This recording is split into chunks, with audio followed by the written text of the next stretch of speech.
শেখ হাসিনার আমলে সরকারি বিশ্ববিদ্যালয়গুলোতে ছাত্রলীগের দাপট ছিল চোখে পড়ার মতো। নেতাদের ভয়ে তটস্থ থাকত ছাত্র শিক্ষক কর্মকর্তারা। এবার বেরিয়ে আসলো ইসলামী বিশ্ববিদ্যালয়ের ছাত্রলীগের কুকীর্তি। সেখানকার ক্যাম্পাসের হোটেল, বিভিন্ন হলের ডাইনিং ও মুদি দোকান থেকে 8 লক্ষাধিক টাকার বেশি বাকি খেয়ে লাপাত্তা শাখা ছাত্রলীগের নেতাকর্মীরা। ফলে চরম বিপাকে পড়েছেন ব্যবসায়ীরা। সম্প্রতি ক্যাম্পাসের অভ্যন্তর ও প্রধান ফটক এলাকায় অন্তত 30টি দোকানের বাকির হিসাব থেকে এসব তথ্য উঠে এসেছে। এদিকে বড় অঙ্কের বাকির চাপে অনেক ব্যবসায়ীর অবস্থা সংকটাপন্ন হয়ে দাঁড়িয়েছে। পরিস্থিতি এমন পর্যায়ে পৌঁছেছে যে অনেক দোকানিরাই এখন ব্যবসা চালিয়ে যাওয়ার মতো অবস্থায় নেই। ইতিমধ্যে ব্যবসা গুটিয়ে ঋণের বোঝা মাথায় নিয়ে ক্যাম্পাস ছেড়েছেন কয়েকজন ক্ষুদ্র ব্যবসায়ী।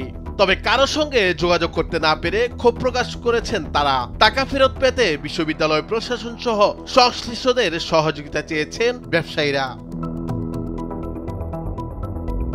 জানা গেছে বিশ্ববিদ্যালয়ের ছাত্রদের জন্য 5টি ও ছাত্রীদের জন্য 3টি সহ মোট 8টি আবাসিক হল রয়েছে।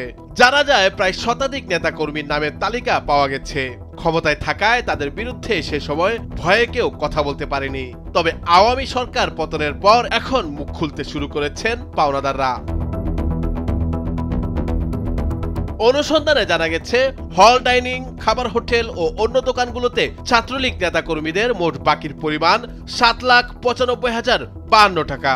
এর মধ্যে চা সিগারেটের দোকানের বাকি 3,55,452 টাকা এবং ডাইনিং ও খাবার হোটেলের বাকি 4,39,600 টাকা।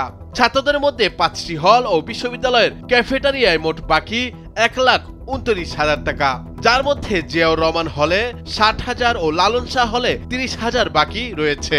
এছাড়া ক্যাম্পাসের ভেতর ও প্রধান ফটকের মোট 6টি খাবার হোটেলে মোট বাকি রয়েছে 3,10,600 টাকা। পাওনাদাররা জানিয়েছেন ক্যাম্পাসের অভ্যন্তরে ও প্রধান ফটক সংলগ্ন এলাকার বিভিন্ন দোকান এবং হলের ডাইনিং এ বছর বছর ধরে ছাত্রলীগের সাবেক ও বর্তমান নেতাকর্মীরা বাকি খেয়ে আসছিলেন। তাদের মাত্রাতিরিক্ত বাকিতে অতিষ্ঠ হয়ে দোকানিরা মাঝে মধ্যে বাকি না দিতে চাইলে তারা জোর করেও খেতেন।